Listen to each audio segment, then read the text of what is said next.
Welcome to Soul Thrive, where we explore spirituality through healing trauma, shadow work, and applying the laws of the universe in order to master ourselves without the fear of the unknown.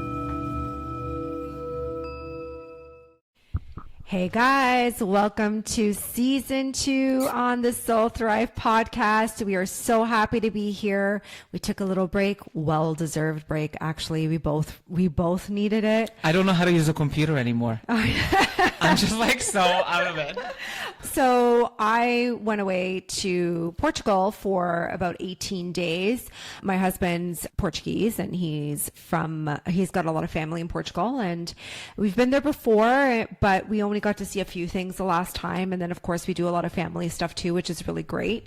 So it's been nice. My in-laws go back and forth quite a fair amount. So that is also nice to kind of see them there and do like little day trips with them and like family stuff. So overall the trip was really, really lovely. I do love Portugal a lot. I think Portugal is beautiful in so many different ways. You know what I love the most about Portugal is I didn't see one stray animal. Everywhere, everywhere I went, and you know me with animals, there were no strays anywhere. All dogs are either adopted in a shelter, they're taken care of, they take care of all of their animals. Literally, I didn't see one stray. And what I was contrast staying from Greece. Oh my God. Yeah. I was depressed when I went to Greece. I love Greece. Greece is beautiful too, but it's so depressing to walk around and see all these animals just kind of like left. And some people try their best to take care of them, but there's no system in place. They're so behind on that.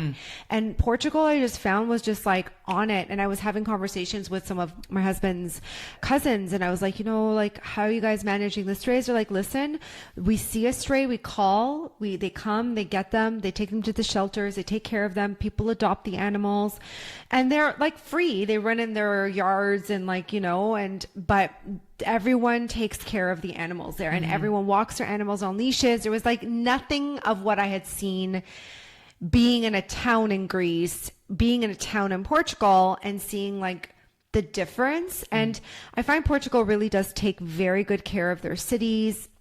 It's just beautiful. Like everything's really taken care of.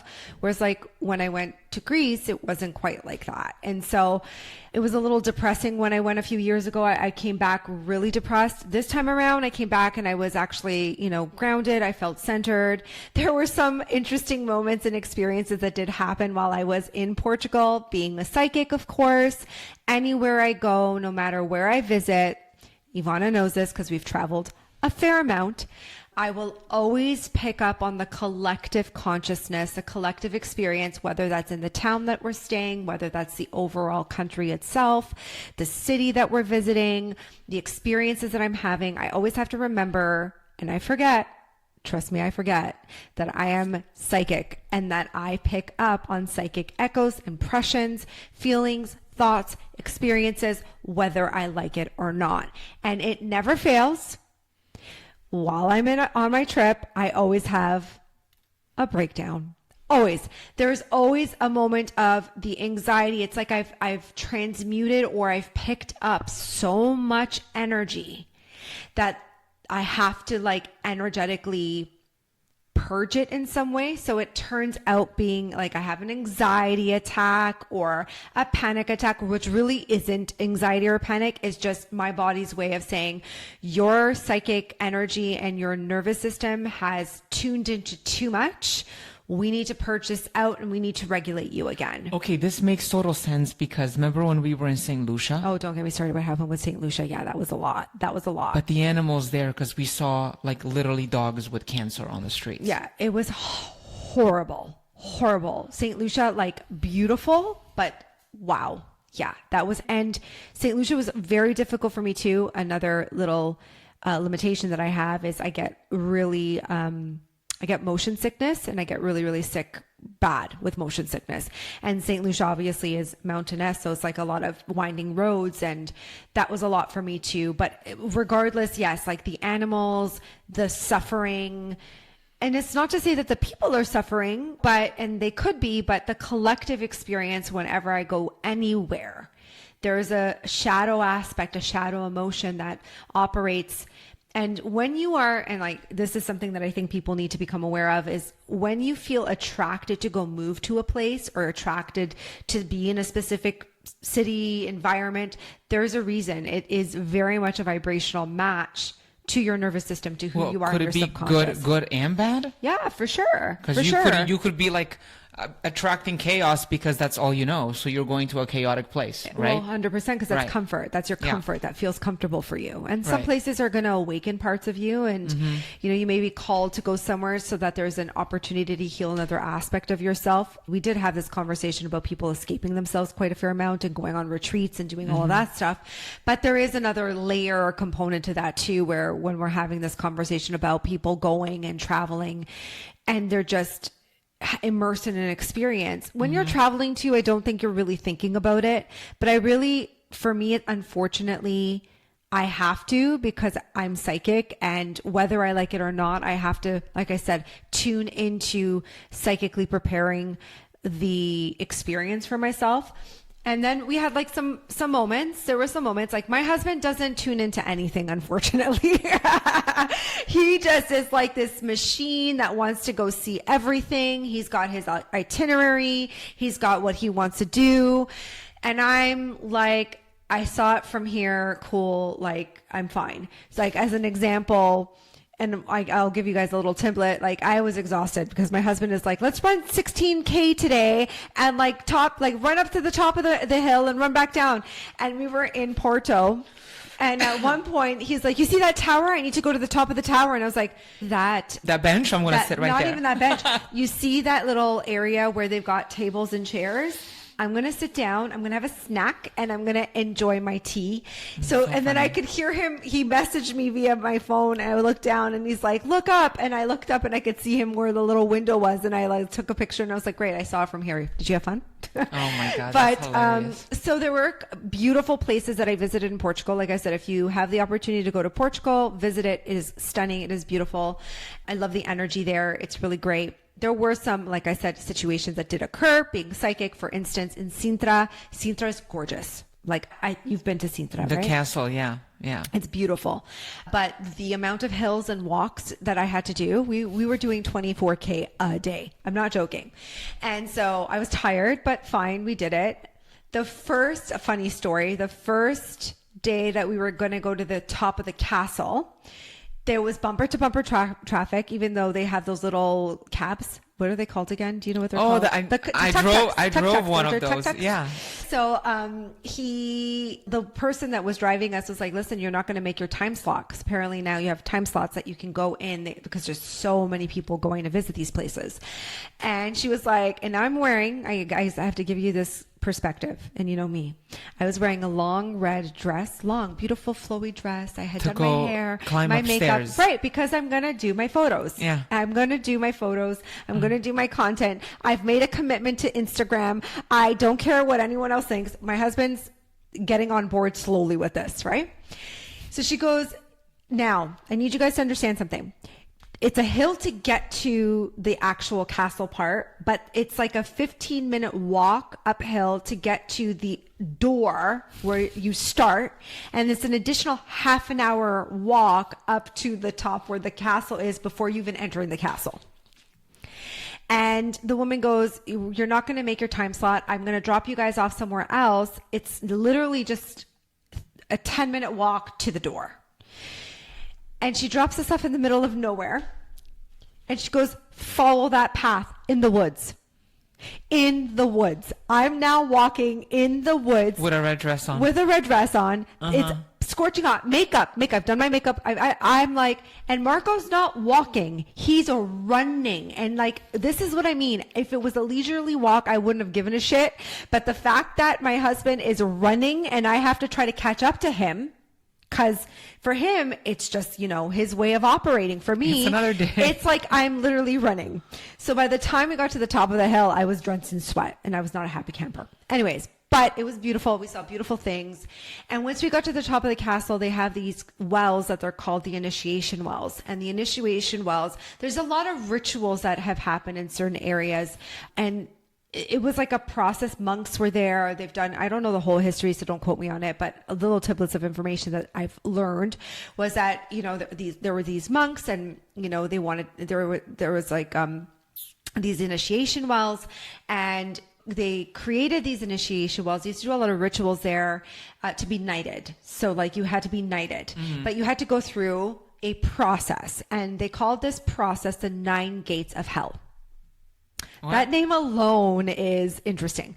And it really is about the journey of self-discovery. You got to go through literally what they refer to as like purgatory, hell, and then you're supposed to come out on the other side of this, reborn, reawakened, and then knighted. Did people die in the process? Well, I don't know the full history, but maybe we should look into this. But there has been a lot that has happened in here, and what people don't register is like, you may not feel it. So you're going through this process, you're not picking up on this energy, but as a psychic, as an intuitive, the moment I walked into that space, all I heard were psychic echoes. Now, psychic echoes or psychic energy or consciousness, whatever you want to call it, it stays embedded in the space that you're in. Like the energy stays there. So it could be years upon years of this energy holding and like alive. It's alive. It's an alive energy.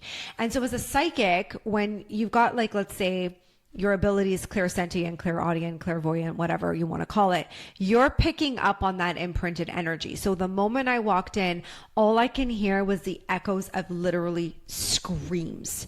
It sounded like agony. And no, nobody was screaming there. Everybody was quiet. Everyone was just walking through the process of it. And as I was moving down, I looked at Marco and I said, no, I can't do this anymore. I have to actually get up and leave. I'm so sorry, everybody. And it was like full on panic. I couldn't breathe. And it just kept getting louder, and I kept holding my head because it was just too much. And so I turned around and I'm like, so sorry guys. I actually yelled, I'm psychic. I'm so sorry. I need to get out of my way. Move, please. I can't breathe. So people were like, this bitch is crazy. What's wrong with her? Right? Cause like, what is happening? But then I heard a tour guide basically talk about, this is before I even knew what the initiation wells were. I didn't know the 9 gates of hell. I didn't know what, I just was like gallivanting along on this journey that my husband's created an itinerary, and I forget that I'm psychic. And so when I walked out of there, I heard the tour guide say, well, it's called the 9 gates of hell. And I was like, Meh, okay, that makes sense. All right, now I understand what's going on here. So that was that. But then after we left from there, it was fine. I didn't have any reaction. I didn't have any residual, is that the right word? Residual, yeah. Energy. We continued on. It was beautiful, whatever. Then we went to Algarve. It was beautiful, whatever. We went back to my husband's town, beautiful, whatever. We had some great experiences with family. They also had this beautiful procession. It was like a festival that was going on that they do. Every single town has it, and it's beautiful. They do like these huge concerts, like it's crazy. It was really nice, really fun. And then we went, Marco's like, okay, we're going to do 2 days in Porto. Was that your least favorite? Porto was not fun. It was not good for me. Within an hour of being in Porto, I was like, can we go home now, please? I can't do this. And he was like, what do you mean? And I was like, this just isn't for me. There's just too much going on here. There's a lot of density and energy. It was so heavy. I could see entities everywhere. What do you mean? Like what kind of entities? So like just lower vibrational consciousness energy. So what are people struggling with? Like, who has Porto to speak about the laws of attraction? Because you said earlier you moved to a place because you feel called to it. What types of people have felt called? Like, what is the energy in Porto? It is a lot of unresolved issues, people who don't want to face reality in a lot of ways. There's a lot of history there too in regards to deceased loved ones. I don't know all the history and I didn't get into it, but there's a lot of shadow parts in there that are just very active. And shadows, I just mean emotions that haven't been processed. And then you activate a shadow worker who's coming in there who's supposed to transmute certain things. And there's a lot of unprocessed grief. There's a lot of density in there. It's a really dense city. It's a lot of people compacted in there. They want to get their job done. Then you compound it with tourists on top of that. I'm just speaking in like general terms. Energetic term. Right? That alone, you know, they're trying to survive their day-to-day experiences, trying to get their work done. And then you've got this like lineup to go see the Harry Potter library, which I did. I lined up to go see the Harry Potter library, which was lovely. We had a good time, but too many people and it wasn't. And so I can see the frustrations in people and their day to day, and tourists just trying to navigate their experiences. And then you got this like density, this unconscious energy that's operating there as well. So Porto was not my favorite place at all. And I wasn't the only one. I met up with some friends and I met up with some other people and I had other discussions with them. We're like, yeah, we just go in and out. We don't even try to stay in Porto. And I had said to Marco, I think if we were to ever come back, it'd be a day thing. It'd be just like a couple of hours. It's not far from your town. And then we would leave. But Marco, you know, he wants to see everything and do everything, go everywhere, right?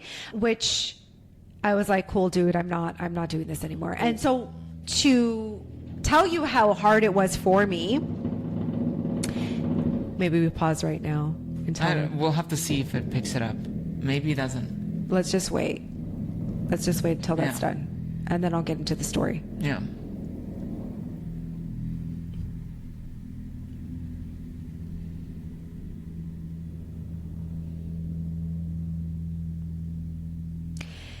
And so then to get into what happened was I actually had to tell Marco, listen, I'm done. I need to go back to the hotel room.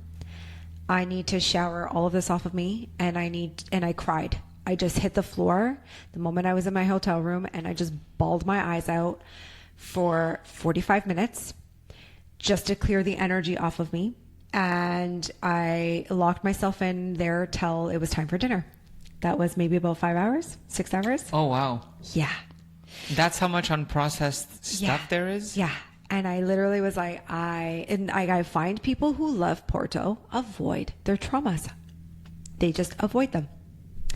And it's not to say that it's not a beautiful place. You could have a great experience. It just, for someone who does healing work, it was just too much and I couldn't take it. And I was locked in my hotel room from 2 p.m. till it was dinner time. Oh, wow. What about Lisbon? How did you feel about, what was Lisbon. the energy there? I didn't go this time, but the first time I've gone, I really liked it. It was really great. Because they had that crazy accident. I know. We were there when that happened. It was so sad. Yeah, we were there. My mother-in-law, actually, so funny. She called and she's like, are you guys okay? And we're like, we're nowhere near Lisbon. What are we talking about, right? But it was so heartbreaking to hear that happened. Yeah, it was just really sad. Really, really sad. And then you went away, Missy. Yeah, I did. And it's interesting because I've been avoiding going back home for the last 3 years. I didn't want to go back. Like I hadn't, you know, that I was feeling weird even from like last summer. I usually like to always have like a Europe summer like trip. And last year I didn't feel called to go anywhere necessarily. And then I don't know if it has to do with like maybe working through stuff and not wanting to just like escape. I don't know. I was like, I'm good here. Yeah. You tell me if I'm wrong. I don't know.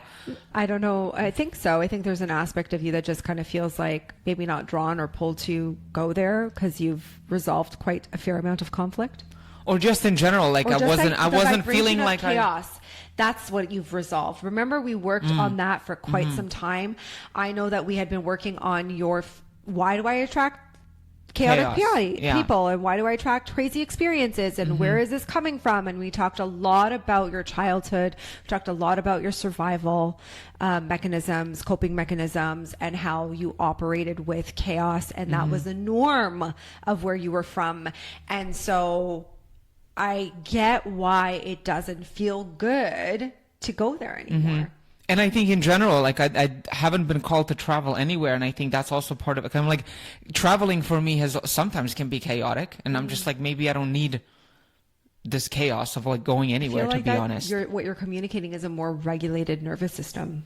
Maybe, I hope so. It does feel that way. But I did notice like a difference in terms of how I felt going there. I think what surprised me, and this will never surprise me about certain European countries, I did feel more pleasant being there, and I didn't feel unsafe. And kids are playing out. It's like 9:30, 10 p.m. at night. You know, they're in the park. Like there's no, I haven't seen like any, like, I'm not saying there's no crime or anything. Like, it just doesn't feel it doesn't feel unsafe. Like you walk down Toronto streets, King, Queen, whatever, there are certain sketchy parts and you're like, I don't know if I want to walk here. They've done a pretty good job like cleaning everything up. Just in general, like I just found myself like I was going out to dinner at like 10 p.m. Like it's just, I don't know. I felt good. I felt grounded. I went to pick up some of my grandmother's stuff, some stuff that she had made for me before, so that I brought to my house. So that felt really nice. And then in general, like, what was interesting is maybe my response to certain people or situations that I met there. Mm-hmm. I did find that certain friends of mine were still, they were either, I don't know, there was either like chaos or maybe like instability, or there was like delusion even in certain cases. And I'm just like, oh, like I see it, but I'm not reacting it. And I'm feeling for the first time. Fixing it. Because you're notorious for fixing it. You're not engaging in the, let me do this for you, let me get this done for you, like that fixer role or that fixer mentality. You're just not fixing things anymore for people. And I feel like that was a role that you took on for quite some time, your entire childhood. We know this. Mm-hmm. And you're just letting people be. You don't need to jump in and make it better. And yeah, I found myself, it was the first time where I wasn't up and down. I was quite, I guess, regulated or like stable throughout the whole time. It was interesting because the first 2 nights I did stay with my parents. I have to tell you, it was like it's like as if you plopped me into like my 5-year-old self. Right. And that was very interesting, because if I ever wanted to, yes, like when we do inner child work, I'll go back to certain moments from my childhood, and like I'll go to those moments in my mind. Now I'm like, no, I don't have to go there in my mind. I'm here. Yes. And I'm in chaos again, or I'm in certain situations again. And I'm just like, I feel like I can't. It was, and I think that's when my sleep became off. But I think what I did in those 2 days, I realized, I think it just gave me more data. I'm like, wow, this is the shit that I had to navigate. Now I have the tools. And even with the tools that I have, I'm still like, get me the fuck out of this place, right?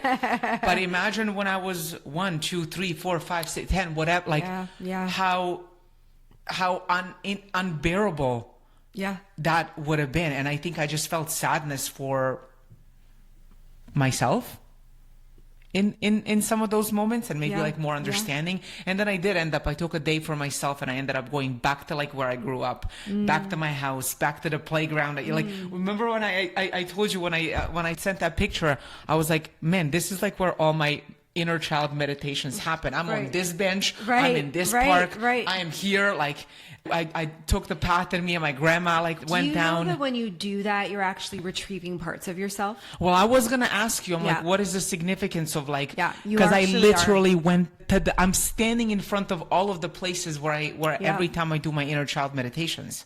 Yeah, no, you were retrieving parts of that energy, parts of those. Like, remember, it's just going back to what I said about psychic fragments. Yeah. Right. And so like any area that will have impacts on you or have impacted you in some form, this is where that energy or that imprint still exists. It still has a life to it, a form to it. And so you went back there and you walked that journey, and you retrieved parts of your consciousness, parts of your energy back from a completely different perspective, which is very common when people do that. Or like sometimes people be like, I want to go visit my old home or whatever.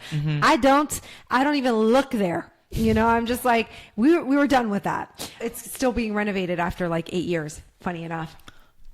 Oh, what's the significance of that? I don't know, man. There was a lot that happened in that house. It was 100-year-old home. So it's taken that long to renovate? 8 years. The person's still been renovating that house for 8 years. And I don't miss it. I don't look back. I mean, I can drive by it and see it, but like, again, when you've got like an impact of energy consistently there, you're retrieving these parts of yourself, which is very healing. Yeah. And I think that I've never been able to do that before. I don't think. No, because every time I'd gone, I was like, I did come there, but my experiences back home were always so like extreme up and down. This time I was like, yeah, this is, I had a good time. I enjoyed myself, which is nice, because I was trying to avoid it for a long time, because my last experience 3 years ago wasn't great. That's how I felt with Greece. Yeah. When I went to Greece a few years ago, and we went and we walked my dad's town, and we went to my grandmother's house, and what was going on there, how it was being treated, how the annoyance of how my father is as well, and how he just doesn't care enough or has any pride in ownership, which was the same thing with our house. There's no pride of ownership. The same thing with my aunt. Like, they just don't care. And that's their mindset because they grew up super poor. And so like, they were just like, whatever, we don't care. We had whatever it is. And it's like, no, but you could make this better. Yeah. Which I had said to you when I got back. Yeah. Remember, I said like, Yeah. Why is it deteriorating? I was like, this is so sad. Like my grandmother would be so disappointed that her orange trees are like literally dying.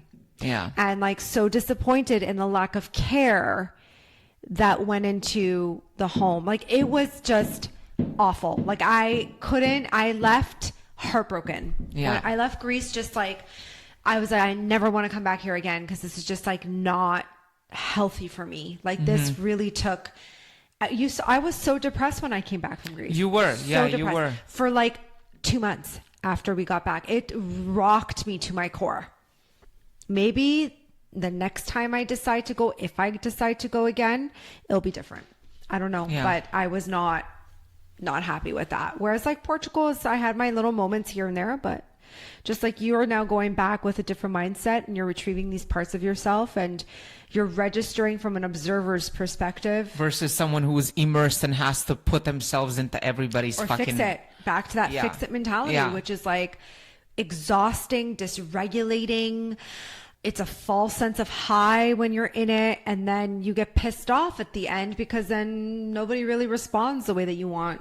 Yeah. I mean, when we're talking about fix it mentality, I mean, fuck, we see the damage it does, and the role that's assigned when it comes to family dynamics. Yeah, you talked about that in the last reel, I think. I did. Yeah, I've been recording actually with the permission of my clients who are lovely. I have lovely clients, our sessions, and I've been able to just pull out some clips. Not the greatest visually, but it is what it is. I know I'm having a hard time with that, but I'm trying to get people to see more of the content or the teachings and understand what this is. And the process, and the process of it, right? So, yeah. No, makes sense. But I think bottom line is, I think I'm just grateful for the work to be able to do it because I've never felt more stable. I love that. Which is nice. Yeah, me too. Yeah. Me too. I mean, I don't just teach it. I don't just try to guide people through it. I like embody it every day. And I think like if I didn't, I would be in a really huge spiral in a lot of ways. And I'm not. And I think it's because it's a testament to the work. It's a testament to my book too, I think. Like a lot of people have been messaging me being like, wow, this has been such a great tool, such a great guide. I go back, I open a page, I highlight, I work through things. I'm like, yeah, that was the purpose of it, you know? So yeah. So guys, you know, anything else you want to add?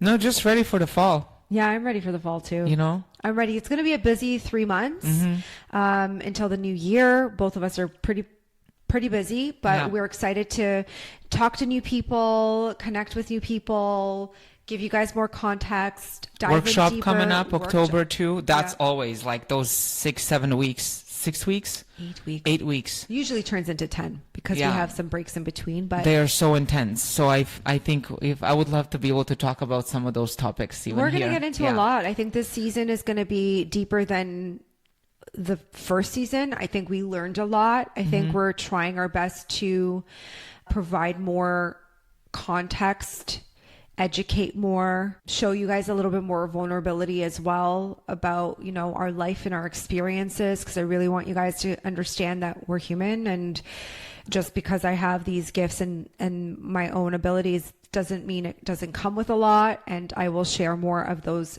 experiences with you guys. I think I want to take you guys on a journey this year of transformation in a lot of ways, even just for me. I think last year was really transformative. This year, we're still in this year, my apologies, but the next 3 months for me feels like a new year for me in a lot of ways. I think once I got back from my vacation, I got really thrown into a lot of stuff, work and people and experiences. I have my event. For you guys who are listening to this, the event probably is over. So tomorrow I'm going to do an in-person event, Communicating with Spirit. So we're going to talk about that. We'll do a whole podcast episode on that experience. And I think it's going to be a really great fall and year for us in season 2. So we love you guys. Thank you so much for tuning in. And we're excited to continue this process. Yeah, keep the conversation going. All right. Bye, guys. Bye.